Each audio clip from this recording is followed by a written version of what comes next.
Hello friends, আশা করছি সবাই ভালো আছো। আমিও খুব ভালো আছি। তো আজ চলে এসেছি সত্যজিৎ বিনোদন পার্কে। সবাই সাথে থাকো আর দেখতে থাকো। ভিডিওটি ভালো লেগে থাকলে অবশ্যই লাইক, কমেন্ট আর শেয়ার করতে ভুলবে না। তো চলো, টিকিট কেটে ঢুকে পড়লাম পার্কে।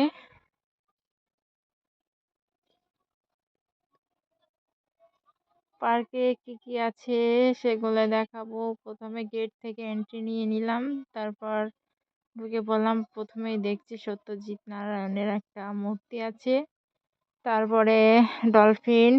তারপর চলে গেলাম সামনের দিকে।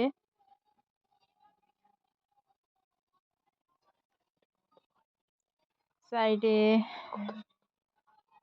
গাছ আছে আর মিডল পয়েন্ট দিয়ে রাস্তা চলে গেছে।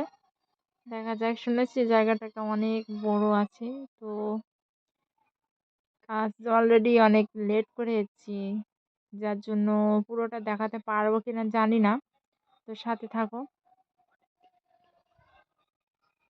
অনেক আগে এখানে অনেক লোক হতো শুনেছি, অনেকে প্রেম করতে আসতো। এখন ফোনের টাইমের জন্য মনে হয় আর কেউ এখানে আসে না প্রেম করতে। দেখা যাক ভিতরে কি কি আছে। অনেক বছর আগে এসেছিলাম, আর এই এসেছি, দেখি কি কি ভিতরে আছে।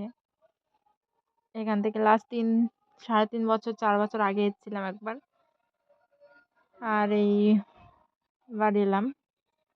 তো দেখা যাক আগের মতো আছে কিনা। সাইডে একটা নদী আছে, নদীর সাইড দিয়ে ওড়া গাছ, কেওড়া গাছ আছে। তো সন্ধ্যা হয়ে যাওয়ার কারণে ঠিকঠাক দেখাতে পাচ্ছি না, তবুও চেষ্টা করব সবটা দেখানোর জন্য। সবাই সাথে থাকো।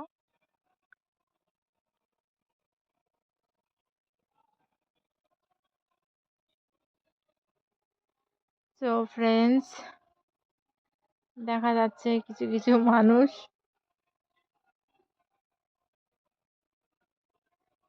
চোখ ঘুরতে ঘুরতে সন্ধ্যা হয়ে গেল।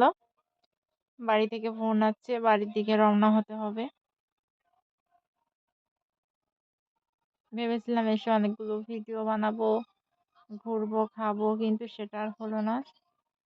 এত তাড়াতাড়ি সন্ধ্যা হয়ে গেল, যার জন্য বাড়ি ফিরে যেতে হচ্ছে।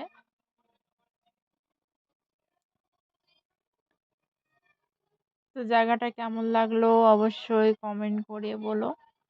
আর যারা জায়গাটাকে চেনো তাদের তো জানাই আছে।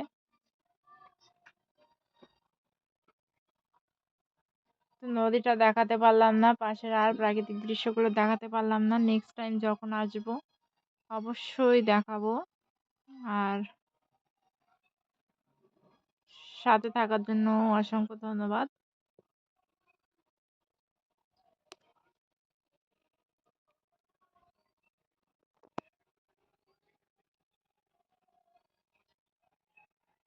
রাত হয়ে যাওয়ার কারণে ভিতরে যেতেও ভয় লাগছে, যার জন্য ফিরে গেলাম।